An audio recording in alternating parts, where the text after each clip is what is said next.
Hi everyone, thank you so much for watching Behind the Brand. And don't forget to subscribe. It actually makes a huge difference to convince the people that don't believe you can watch awesome content like this for free on YouTube. Hope you enjoy the next episode. Thanks for watching. I'm Rob Ciampa and you're watching Behind the Brand. Hi, I'm Brian Elliott. Welcome to another edition of Behind the Brand. Today I'm here with author of the new book, YouTube Channels for Dummies, and the CMO at Pixability, Rob Ciampa. Rob, welcome to the show. Brian, great to be here. How long do you give that great idea? Let's go back to the brand context, talk to brands. How long do you give that great idea before you cut bait, before you think it's not working? What's a great idea? Is a great idea a viral video? Because that's one thing, a lot of brands that we see, they're a great idea, they want it to be a viral video. And over the years, I think a lot of my reputation has been on saying stop even thinking about viral video. Viral video is stupid. We often say, betting on viral video is like betting on your retirement with lottery tickets. It's just a stupid thing to do. So the big idea is, it's not just one idea. Integrate what you're doing into an overall campaign. Is it a new product? So it's not a standalone thing, this whole video concept. It's part of a broader campaign, and tied into that, an experiment. Because if you're placing one bet even within a campaign, not necessarily a good thing. So what you want to turn around and do is you want to constantly be experimenting. Should brands be monetizing their videos? Like clicking the monetize button on YouTube? No. Why not? At least the larger brands shouldn't.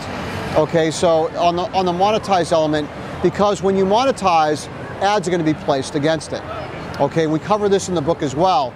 You want to control your voice. Okay, you want to be, from a brand perspective, you want to actually target folks that are monetizing and are going to be taking your content. So should brands monetize? No. Should creators? If creators are doing great stuff, yes. What kind of advertising budget would you recommend for brands? Give us a range of what they should be spending on YouTube advertising.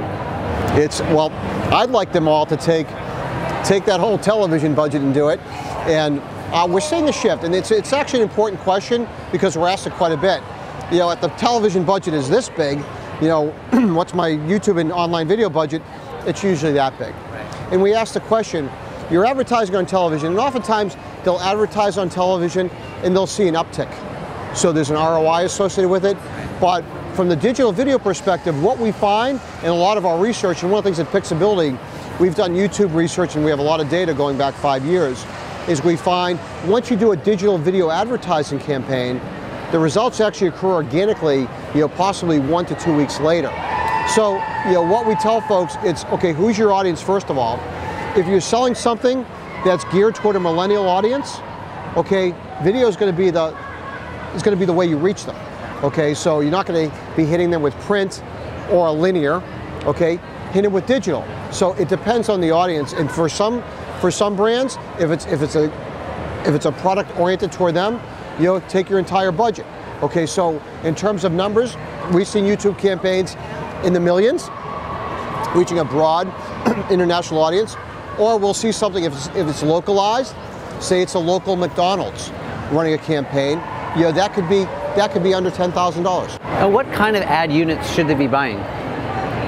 So that's always an interesting question. People think, well, it's YouTube, so it's got to be video. And YouTube has several ad formats. We cover, actually, there's a plethora of ad formats that occur within YouTube. Various types of display ads. You can advertise within the Google Display Network. But let's keep it simple. Let's talk about TrueView ads. And those are the ads, and there's two types of TrueView ads.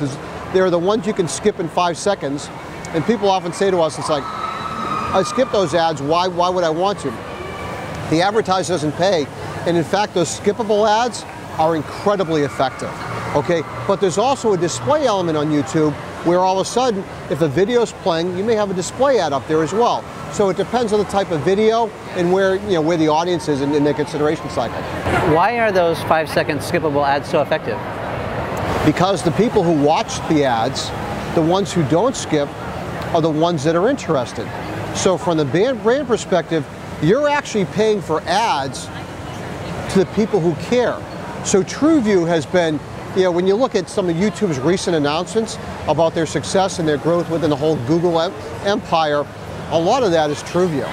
A lot of that is the ads that matter, and people are targeting better. But again, brands are only paying for, if they're using TrueView, for the ads that reach the audience.